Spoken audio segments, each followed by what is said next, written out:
welcome back to Biblio Sinensis. Hi, Hauntiers. Happy summer. So, we finally made it. This is the season finale.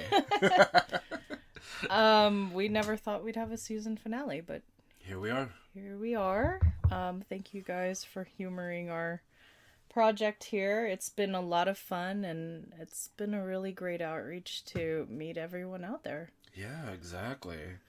I've been enjoying a lot of the replies and everybody that's actually taking advantage of our quizzes and, replying to any of our posts. So, you guys have been amazing. Thank you. Yeah, so to all the tea and book lovers, here's a toast to you. To our Hauntiers. Chin chin. So I suppose I should talk about this tea because it just got released this week. Yes. This Monday.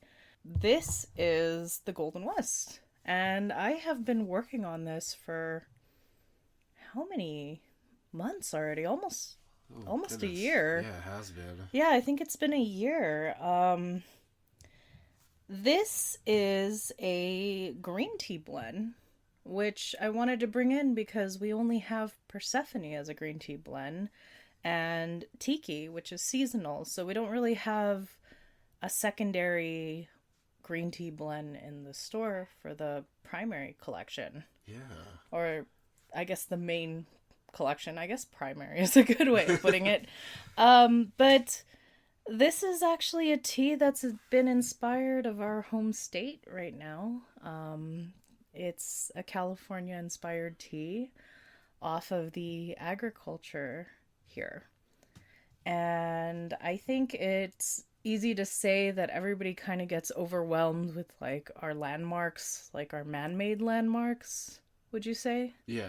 Exactly. Like San Diego and Los Angeles and Hollywood and... Not as much as Hollywood as I would see more of Route 66. Yeah, and Frisco and all that. Yeah. But I wanted to kind of feature the stuff that we're proud of as Californians, which is our agriculture. And I guess it's like the insider thing to do is to drive up and down our coast. Yeah, the Pacific Coast highways Yeah. and Route 66. And what we do is we see these fields and fields of, like, produce being made, particularly the strawberries around this time of year. It's strawberry season, and we have, like, tons of citrus groves, and it's just a really beautiful sight. You're making me miss all of the festivals right now.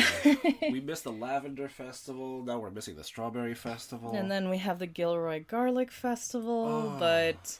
Let's go on. Let's move on. Yeah, we love us some good produce around here. So this tea actually features some of those, I guess, the most common things you would see. So we have the lemon peel and the orange peel as an homage to, like, Orange, California. And I don't know a house around here that doesn't have a citrus tree. We have Madame Leota and Oswald the orange tree in the backyard. We even have a tangerine tree that's still growing. So citrus is a big deal here in California, particularly Southern California. And we have the strawberry in there. So I have strawberry oil in this beautiful sencha-based tea. And it just rounds out all the flavors. It's super light and airy. But the surprise note is actually the pink peppercorns. And that gives just a little bit of earthy heat to the tea. Yeah. And you see peppercorns everywhere. Particularly I noticed in our equestrian areas. Yes. Yes, So indeed. we're actually in a equestrian area ourselves, where we live. And we actually have a grove of pink peppercorn trees in our walking path that we share with all our neighbors. Yeah, it's just, you just gotta pick it. Even though they cost like an arm and a leg in the actual market. Yeah, we decorate our tables when we entertain with peppercorn leaves because they're just so common here. Yeah. I mean, if you ever see any of we'll take pictures of our Thanksgiving spread, it's always laced. We don't do garlands, we just lay peppercorn leaves at the table. And just to give you guys a hint, we're on we're on Foothill, so that extends between Shadow Hills and all the way up to La Cañada. So Yeah, Yeah. it even continues on to Monrovia. Does it? It Oh my does. goodness. We're a hop, skip, and away from Foothill Boulevard. So, yeah. Cheers. Cheers. So, we thought we'd do something a little different for the finale. There are no articles. Ta-da! And I actually asked Eugene to pick his top 5 summer reading list. And I asked you to bring up your top 5. So we're going to discuss that today, and why we would recommend them. But let's start with what qualifies a good summer read for you. For me, it's kind of weird. I feel like I don't actually do the stereotypical summer read. You know me, I run to dark fantasy all the time. Mm-hmm. And there's nothing like chummy about that. A summer read, I feel like, is something that you could either read throughout the entire summer, like one giant book, like The Jungle Book. Like, that's like 300 pages or so. Mm-hmm. Or you could read short stories all throughout. I attempted at doing Dumas for a whole summer, thinking Man in the Iron Mask and The Musketeer was enough, but I realized that he actually has an entire saga, about 12 other books, and I could not do it. Okay. What about you? So along that light, I kind of did the same, but with Rodal. Okay. And one of my top 5 is actually a Rodal book. I wonder what you think it is, Hauntiers. Let me know, but I was just amazed at how big of a collection he had as well. And I couldn't finish it myself. It's still an ongoing thing, but, we'll get into that. I guess a summer read for me, I need something that inspires me, Okay. something that lifts me up. I like things that, I guess, put a smile on my face at the end and kind of get me to ruminate on them. That's lovely. Yeah, not necessarily deep, like contemplating the plots. I wouldn't recommend that during summer, but definitely stuff that's lighthearted and interesting, I guess, would definitely be a thing. Maybe a subject you don't always consider. Yeah. Okay. Yeah. I could tap into that. I mean, I think I have something in my list here.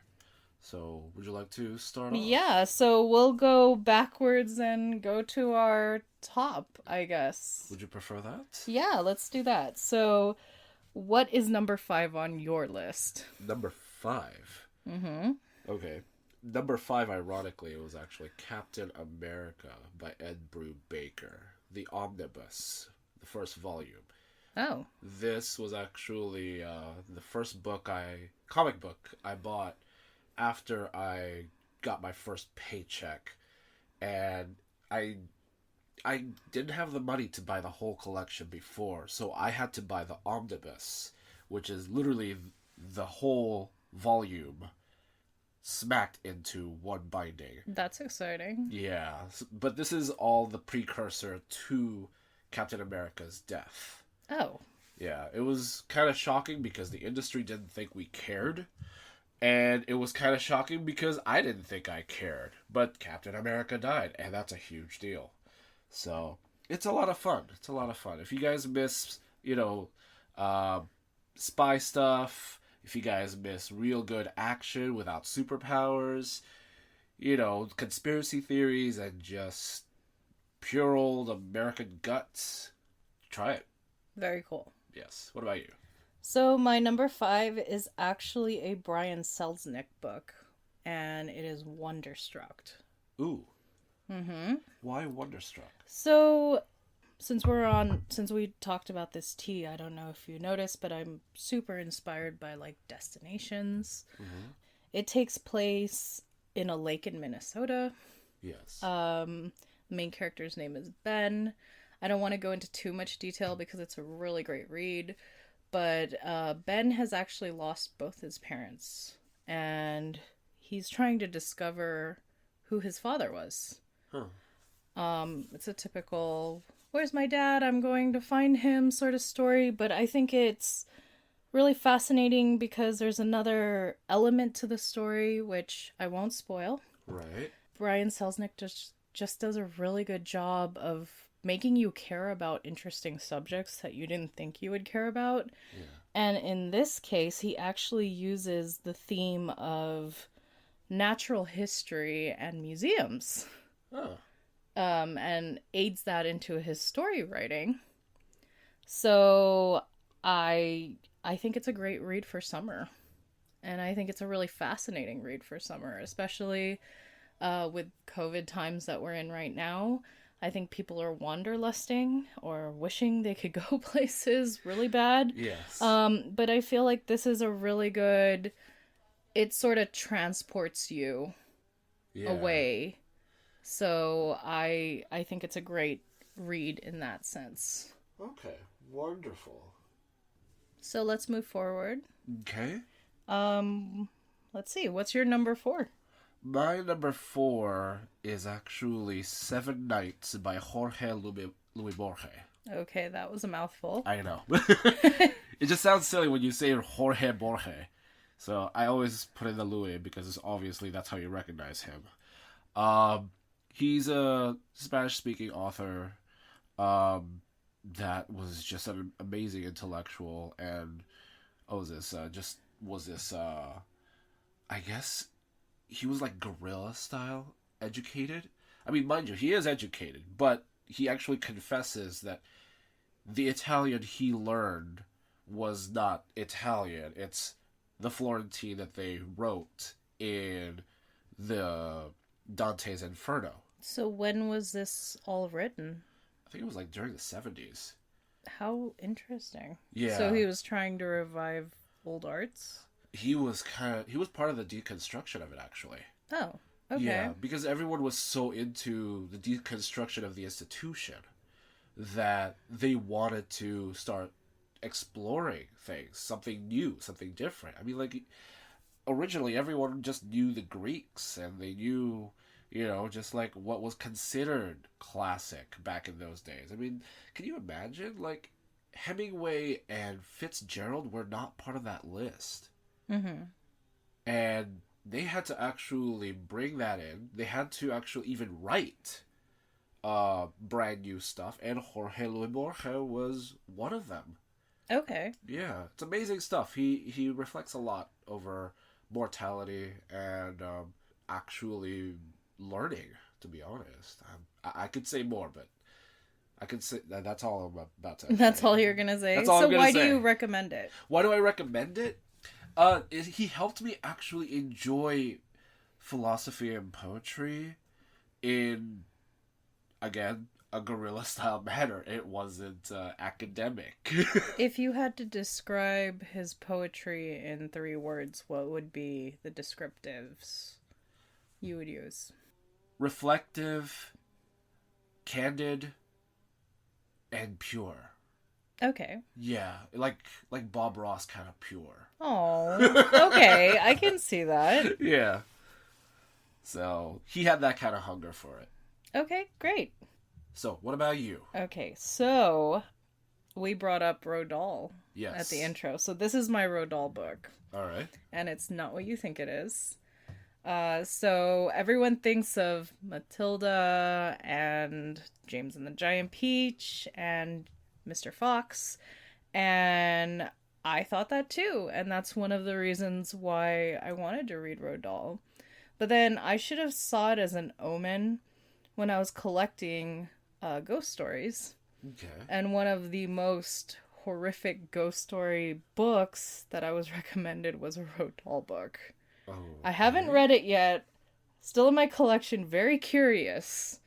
Haven't gotten around to it. So I'm like, man, this man's of many layers. Right. And I should have saw that up and coming. So I literally researched all his collections, and I've been collecting his books. But this one, I guess, knocked my socks off. Alright. This one is called Switch. Oh. So please censor that. Again, Okay. it's, if you didn't catch that, that's Switch, the B word. And it is actually a collection of 4 stories which he published for Playboy magazine between 1965 to 1974. Oh my. Yeah. I recommend this book because if you really want to try seeing an author in a completely different light, this is definitely that 180. Alright. Imagine his humor and his whimsical writing style, writing potty humor. And, sex humor.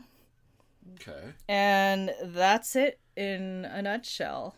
I mean, it is so fascinating. There's one he opens up with, which is like the journeys of this famous like shag artist, which he's apparently like, what's that guy, the parody off of 007? Austin Powers. So it's kind of like an Austin Powers vibe. Okay. And apparently, like, he has this giant manor, which cracks me up. I apologize for this ahead of time, Paul, but it totally sounds like a perverted version of Professor Elemental. Oh. Because he has this giant, like, manor, and it talks about I believe it was his nephew inherited his journals. Right. And his journals are all the confessions of his sexcapades. This, like, crazy archaeologist professor character. And he just shows some of those entries, and that's one of the first of the 4 stories. I see. So I'm curious if he wrote more of that character. Right. Very curious. But I'll let you guys know if I find any more. They're excellent reads. They're old. I mean, they feel totally encapsulated in the 60s and 70s. Right. They feel like that total Austin Power vibe, but like genuine. Right.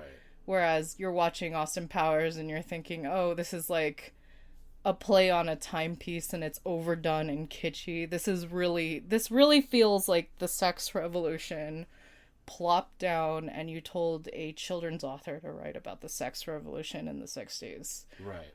It's a weird mashup of everything. So highly recommend if you're looking for a good laugh or something a little different. Okay. Yeah. Okay. So, are we doing something in between, or what's happening? Well, I was thinking that we should tell everyone, because obviously we've read these, but what are you currently reading for your summer reads? My current summer.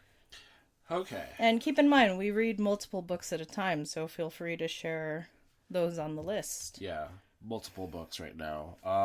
I have Old Guard.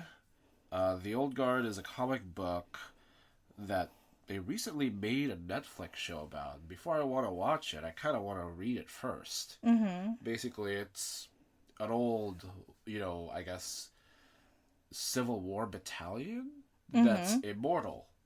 And, they just kind of do missions left and right. And now they got caught in our modern day to be immortals. I don't know what happens after that. Oh, okay. But let's see, what else have I been reading? The View from the Cheap Seats and Norse Mythology.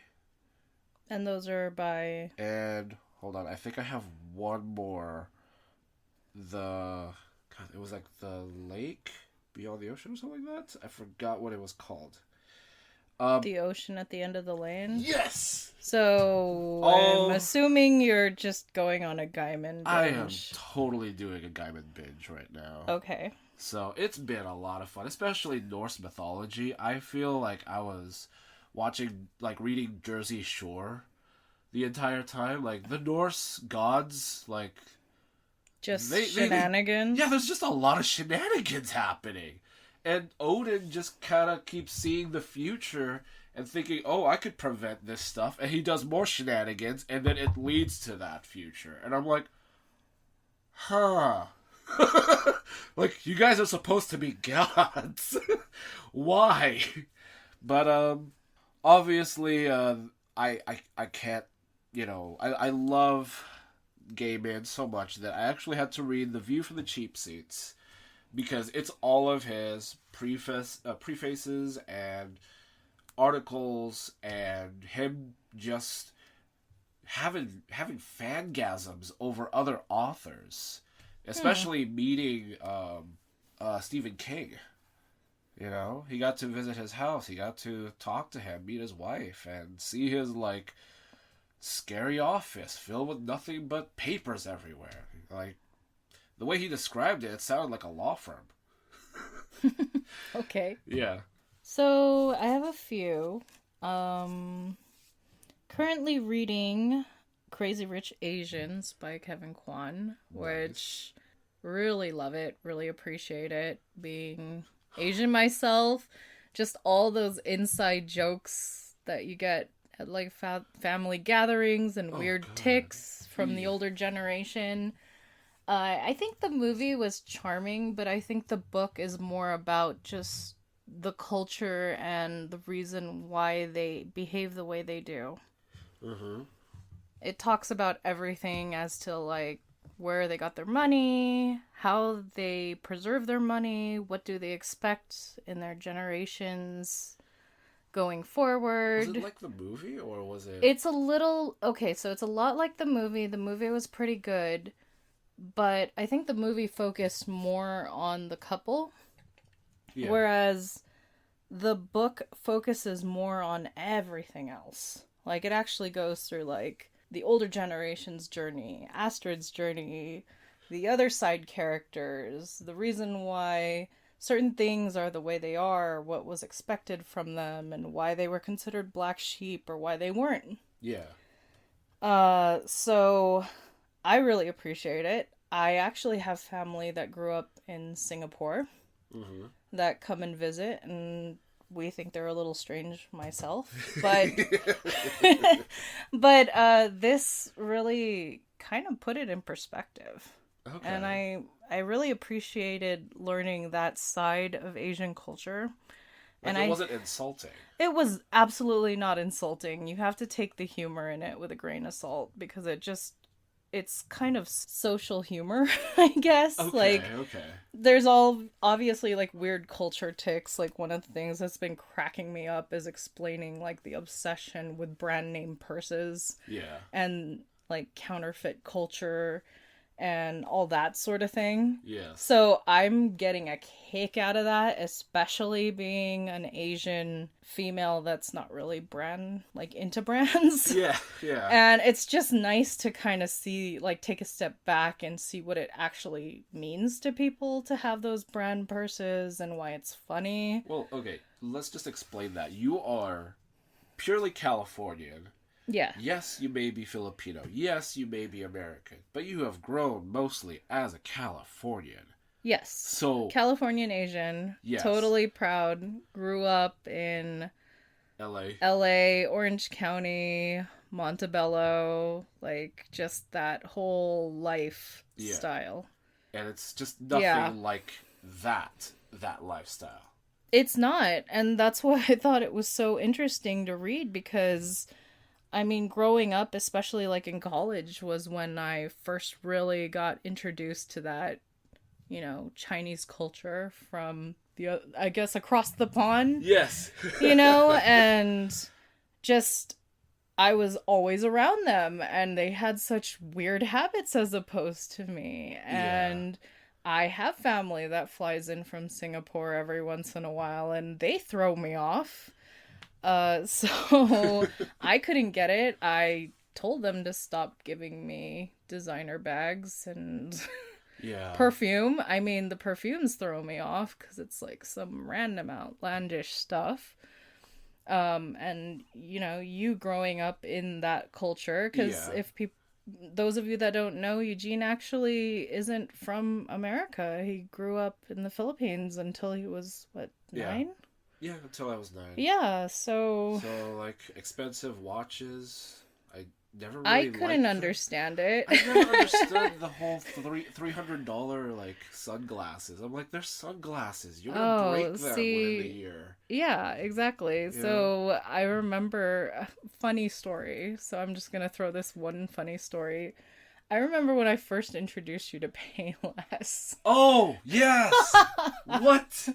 That was so funny. My family would like bring me to Nike Town every year to Or buy like new Neiman shoes. Marcus, Oh or goodness. what else was there? Nordstrom's. And then like the Asian Paradise for all middle class people, Gap.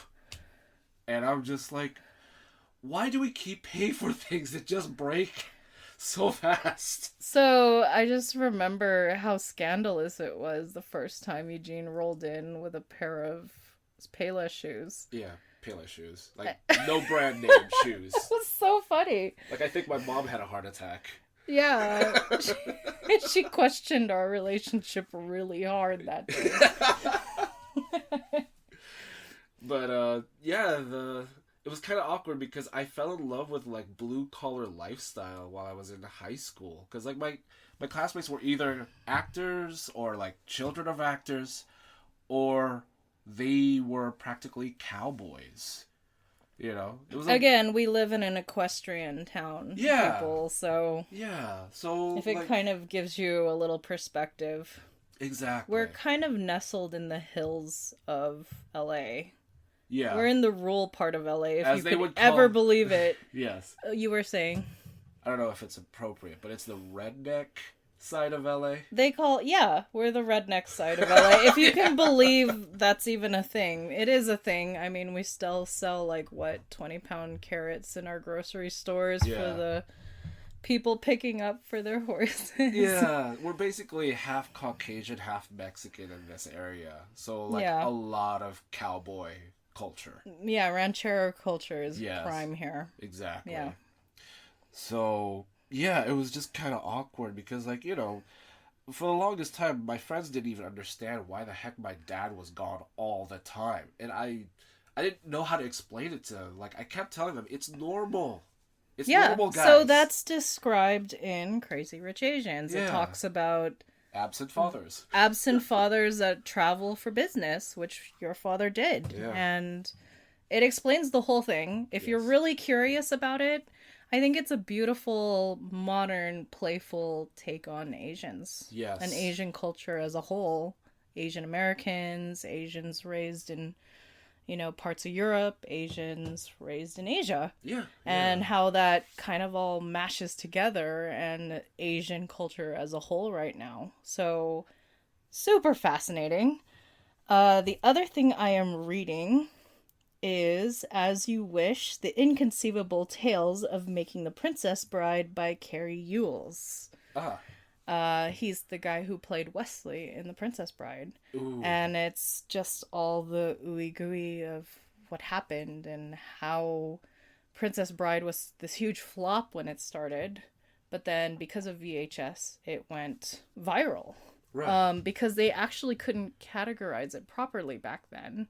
And believe it or not, a lot of people wanted to produce The Princess Bride, but Hollywood wouldn't touch it with a 10-foot pole. Yeah. Because it was comedy and fantasy, and you didn't do both back then. You had to find a way to market it. Yeah. So it was kind of just that no-no, because it was so niche at the time that it wouldn't have made it. And it just talks about the making, the behind the scenes, what the actors did, so on and so forth. It's a great read. I had to stop it because someone actually really recommended for me to listen to the audiobook version of it, because it actually has the original actors reading their chapters. Yes. So it's kind of a documentary confessional. Okay. So that's on my list. That's lovely. Yeah. So, like, Andre the Giant must be there, too. They talk about him and how it was like working with him, because a lot of people don't know this, but it was near the end of his wrestling career where he could barely stand. So it talks about just his struggles and how he dealt with the pain and, like how people noticed it and Because of how his they handled it. gigantism. Exactly. Yeah. Because people don't realize that was a disease Yeah, that was exactly. actually eating him. So it's a fascinating read. Okay. Yeah. But shall we move on back to our list? Yes. Yes, indeed. What is your number 3? Number 3 is Dexter Darkly Dreaming by Jeff Lindsay. The reason why is because this is like the easiest read you could have to just enjoy murder mysteries. It's a serial killer that hunts other serial killers. And it's intriguing because I love true crime, and if you know the whole psychology of serial killers is that they cannot feel emotion. They are literally Voldemort or Tom Riddle at birth. And they get enticed by killing, and they make it an art form. And Dexter Darkly Dreaming is exactly like the show. I mean, there are like a few things that are different. Mm-hmm. It's just an easy read, and it's kind of like just a summary of everything instead of actually being so intense about like what happened during their childhood, what happened to his mind psychologically, what does this, what does that have to do with anything. And it's like, no, he just tells it. He's like, I have to pretend. Yeah, the only coworker I like is this guy that just smiles at like dark humor, and I appreciate that. That kind of deal.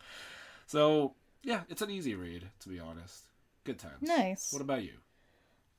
So I'm just going to recommend a whole trilogy because it's one of those good trilogies where you can pick up any of them and read them out of order and it's a good read, or you can just pick one and it's such a good standalone that it's phenomenal.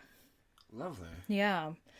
So I'm going to just explain a little bit of the backstory of why these were created. So the authoress, Linda Buckley Archer, went to Oxford and she's a history buff.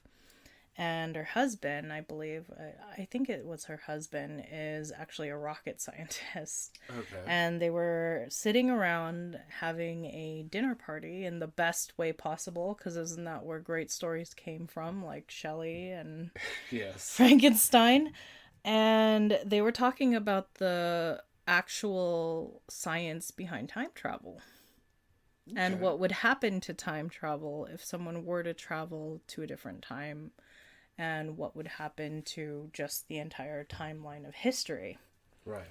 So she took those theories and wrote this lovely trilogy. And this trilogy is actually going into the 1700s in England. Huh. And modern kids going back. I don't want to ruin it all for you, but let's just say a lot of people go back and forth. Yes. And it creates this giant timeline mess. But what's really fascinating is just she keeps the characters really accurate to their story plots, to their styles. It's just a great read if you like highwaymen, history, conspiracy theories, and some things you can look forward to, which is fascinating, is there's inventors during the French Revolution, highwaymen, there are scientists, and then there are the children. So it's how would all these people handle it? Nice. Great characters, really fun read. Okay. Absolutely love it. Highly recommend it to anyone. The running gag for me and Eugene with this book in particular is the first one in the book series is one of the things we always look for when we go to a used bookstore, because I can't begin to tell you how many copies I've lost to people borrowing them. Yes. I think we're on our 5th copy. Yeah. Yeah. It just happens. It just happens. I mean, between me being a teacher with my kids and just people, like our friends. Yeah. It just gets lost. All the time. All the time. And then to make it even funnier, one of the theories, which I've heard, I'm sure you've heard of the grandfather theory of Right. time, where your grandfather will disappear if you meet him and yada yada. They discuss that in this book, and I don't want to spoil it, but it's ironic that our third and final book from it always seems to float around and disappear. Not because we're lending it to people, but it's that one haunted thing in our bookshelf that just seems to always be misplaced or hidden. And we're like, wow, time travel, the one book about time travel is floating around and disappearing on our bookshelves. Yep. So I love it.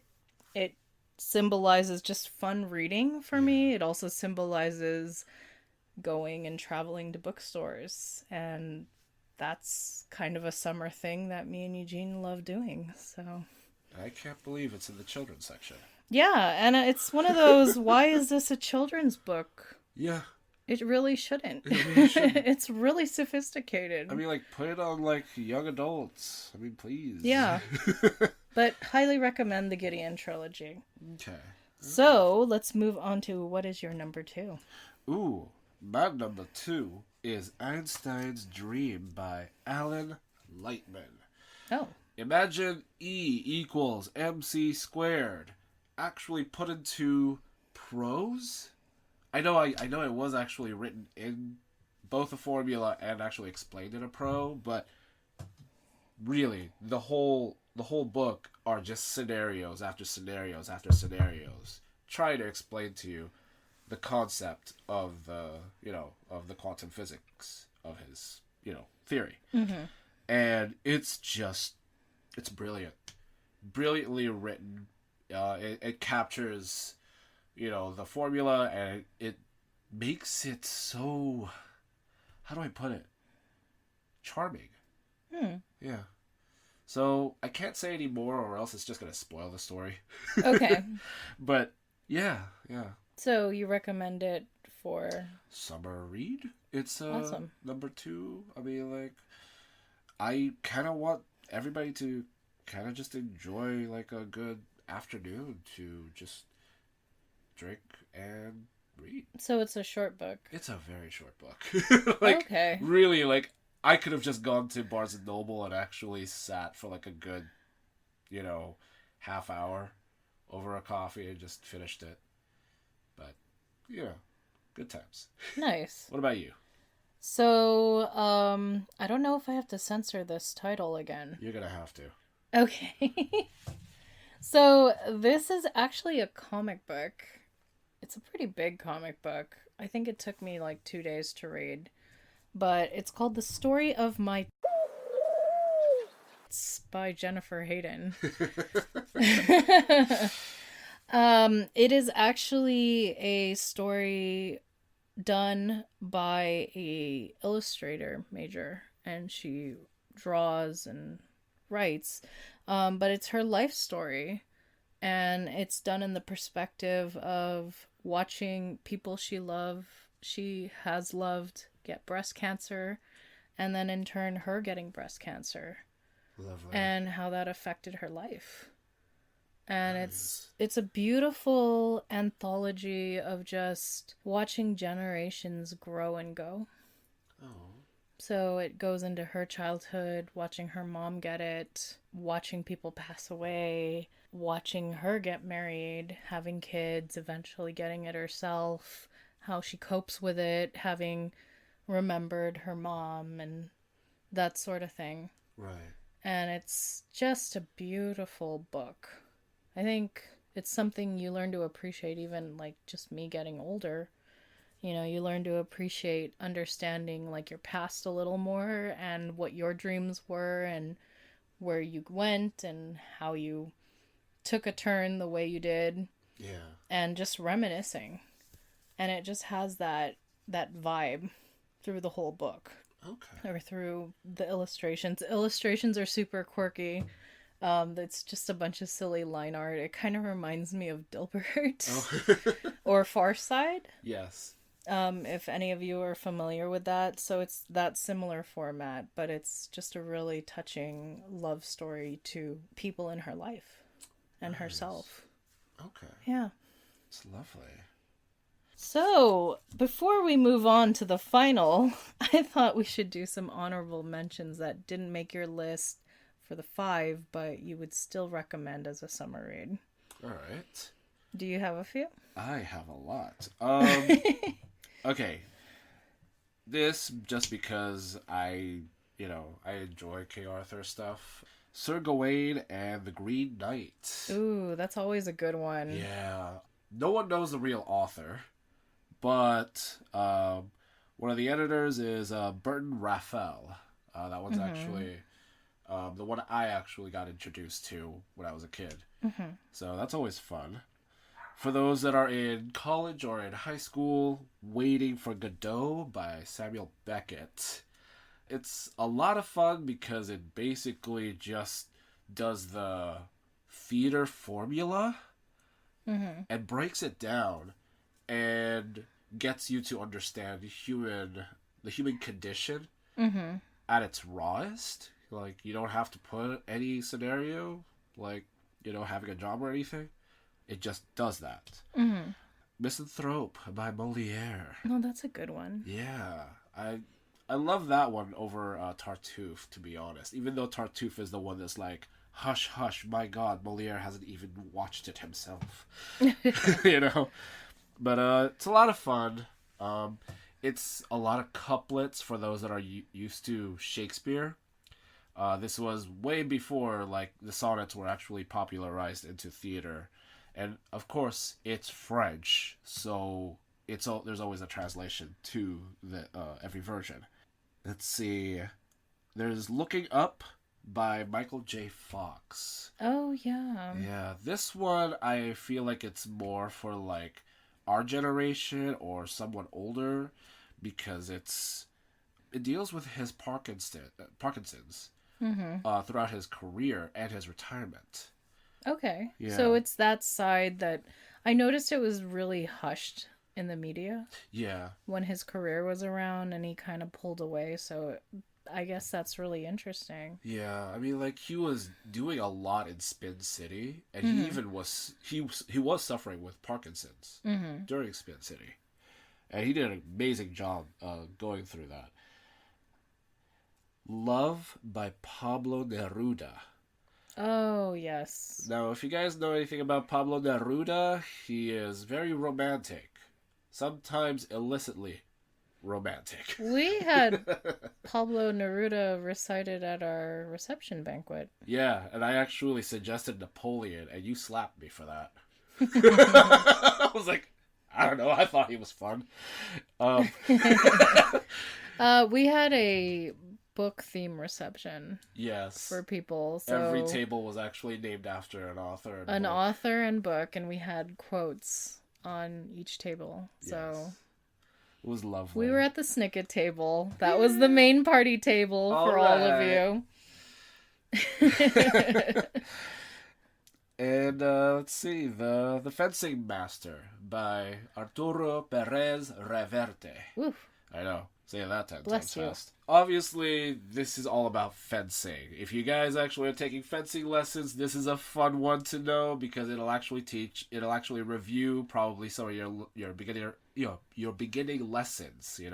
Like how powerful a thrust is, how tactical is a katra. But all in all, it's a murder mystery, and it's written by a Spanish-speaking author, so. The translation may not be up to par sometimes, but it's so much fun. So much fun. Nice. What about you? So I can definitely recommend a few. I would definitely recommend the Bridget Jones trilogy by Helen Fielding. Nice. My favorite, believe it or not, was Mad About the Boy, which was the last one. And I think I have a sentimental feel to it because it just talks about, after all the whimsy, how do you deal with things? I don't want to give away too much, but she's a single mother. Yeah. Surprise, she gets married. I'm not going to tell you to who. Oh my God. And it just talks about I guess, still trying to be relevant when you're not in your 20s. Scandalous. And how to, like, brave social media and how to deal with all the different, I guess, obstacles. Like, it goes over cougarism and just being a single mom or trying to be, like, zero waste even. Like, just all the things, women, that you question and you go on your feed and you always feel like there's that one person that does it a bazillion times better, and you're like, where do you get off, woman? Like, how do you live this life? And I just think that societal pressure is, like, so humorously neatly packaged in Mad About the Boy. Yeah. So I think it's kind of a love letter that Helen Fielding wrote to women that grew up with her books, especially in the 90s, and then have watched the series or the series of movies. Exactly. So it's great. Definitely recommend Guy de Maupassant. I mean, if you've been listening to this series, you know he's my favorite short story writer. Some of the few I would recommend is The Necklace is kind of the go-to classic. Yes. But my favorite short from him would definitely have to be Ball of Fat. I mean, obviously me being fat and a societal questionnaire, you know, like the questions of everything and just the way society treats you.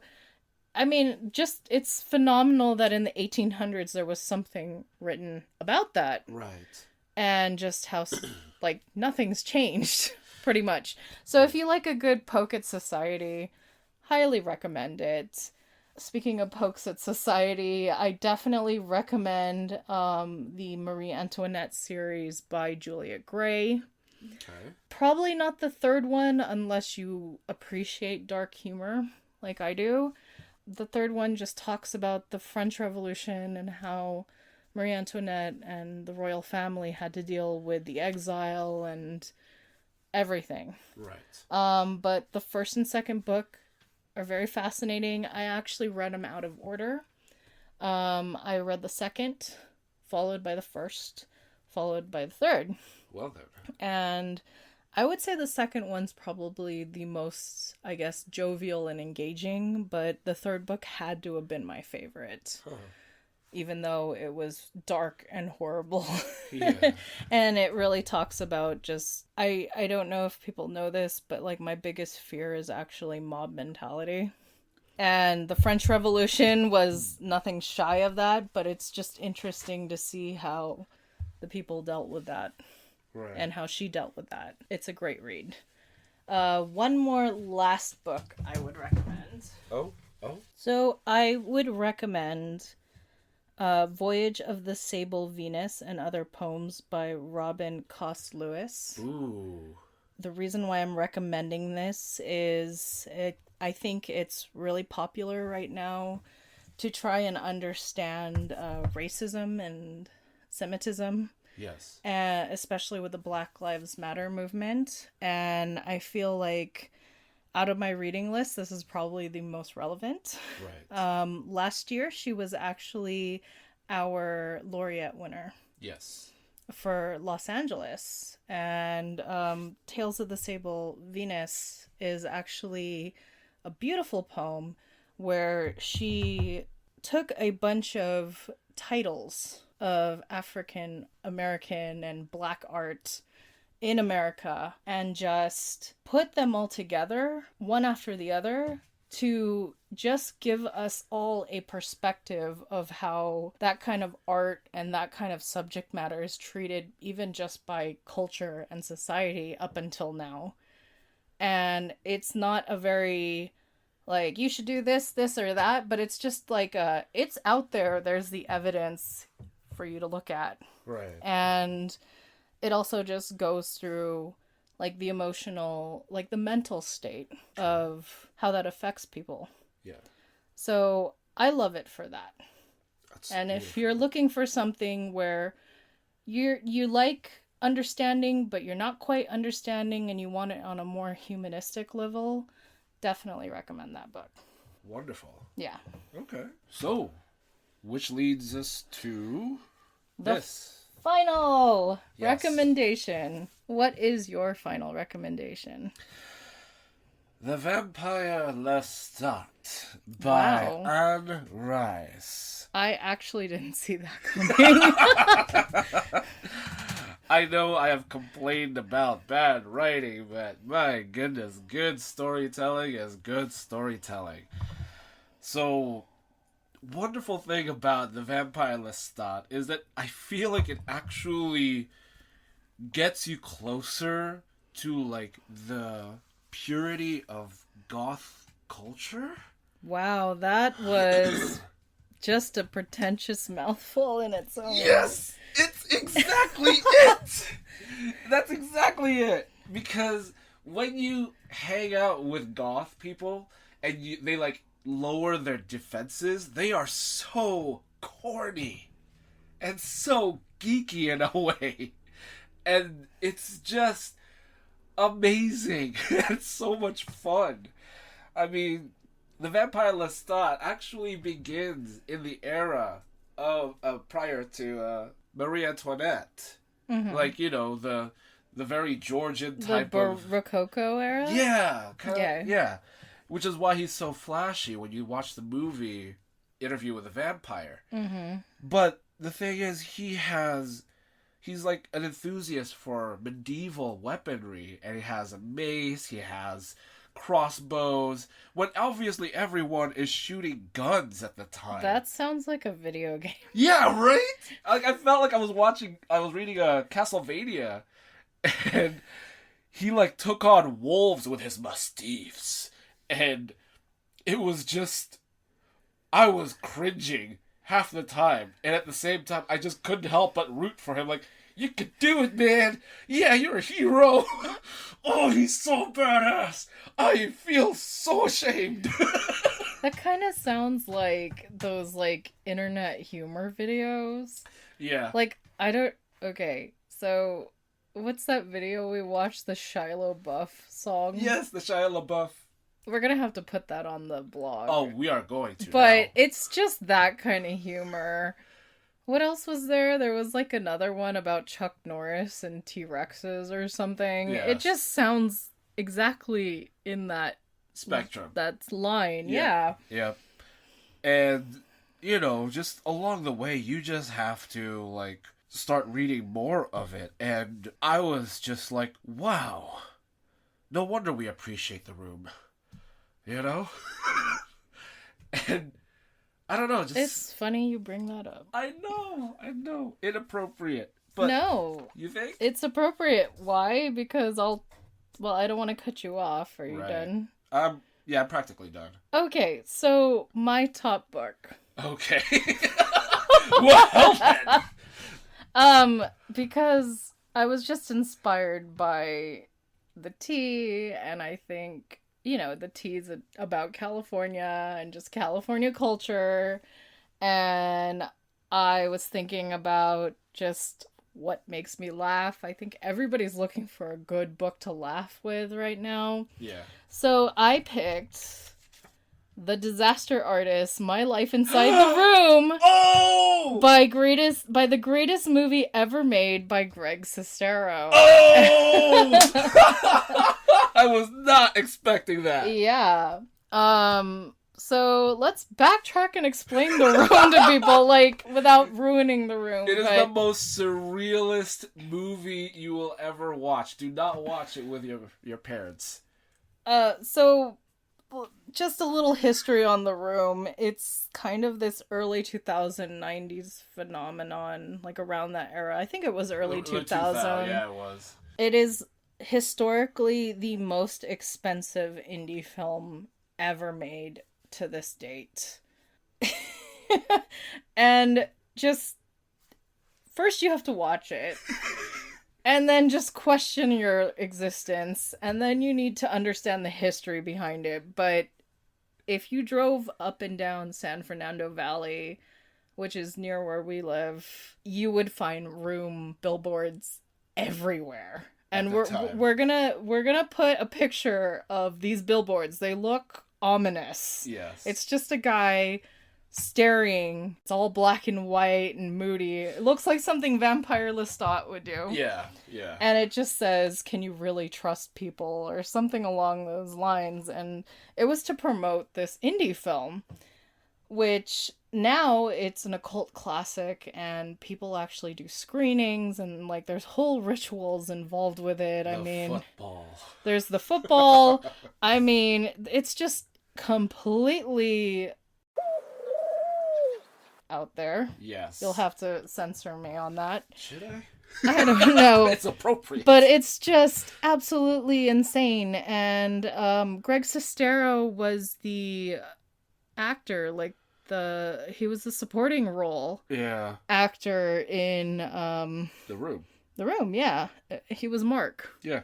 Oh, hi, Mark. Oh, hi. But this is actually his confessional about how he met Tommy Wiseau and how he became his friend and how The Room came about. And believe it or not, he is a resident of South Pasadena. So he supports the library systems. He's a honorary, like, beautiful published author. He's a local, and he just pays homage not just to, California as a whole, because he grew up in Frisco and then moved down here to LA area, SoCal.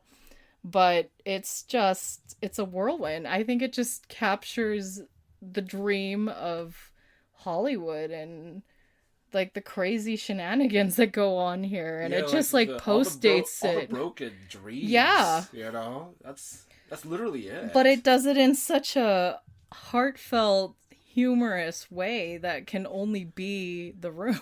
Exactly. So, Tommy Wiseau, you have made a bar so high that we can't help but applaud every time we hear it. Absolutely. Yes. I am toasting to you, sir. All right. Cheers. But any of you, and I say this jokingly but half serious, any of you that are considering moving to Los Angeles and want to know what you're in for, read The Room or read this book. Yes. The Disaster Artist. Honestly, the movie that was made by, I forgot that guy. Which one? They made the movie The Disaster Artist. Oh, yeah. I forgot the guy who made it. I'm sorry. Oh my god, that's so sad. It's on the tip of my tongue, but he did it justice, but it's just, if you really want it in its purest form, The Disaster Artist is a bazillion times better. The book is incredible. Great read, highly recommend. Yeah. If you can get your hands on the audiobook, Greg Sestero reads it also, and he has the best Tommy Wiseau impression. And yes, he does it in the Tommy Wiseau character impression. Yes. It's a great read. Amazing. So that was amazing. Thank you. Wow. And that is our... Oh. Just go right ahead. Finish up. Oh, but that's our conclusion. That is our conclusion. This is our final of our season 1. We're looking into doing a season 2. I didn't think we'd get this far. Maybe we'll do it about writers? Maybe. Yeah, I mean, I was thinking that, or a lot of people are into DIY home improvements because we're all stuck at home. So maybe I'd talk more about just libraries and the design elements and making a library for your home. I mean, we talked about how to collect for your home library, but we never really talked about, like, the cozy side of it. The hygge side. Am I saying that right? Not sure. Either way. But tell us. Let us know. I mean, would you like something... Like, what theme would you guys enjoy next season? I'll put up a quiz. We'll come up with a few ideas and we'll have amazing. You guys vote. Yeah, thank you guys so much for interacting. It's just been a lot of fun. We're so grateful that we've been able to create this, like, fun space for all the readers out there. Yeah, a lot of us feel alone just because obviously we do the reading. And we have weird habits too, which is why we created this series in the first place. Exactly. I mean, I'm sure there are plenty of podcasts out there that already do book reviews, but... We're here for the bibliophiles. Yeah, we're here for all your weird habits in a very non-judgmental space. I think this is the only review recommending aspect of our series. I guess this will be a tradition from here on out. Yeah, it'd be nice. So, thank you. Thank you so much. Thank you, guys. And that concludes season 1, Biblio Sinensis. Cheers.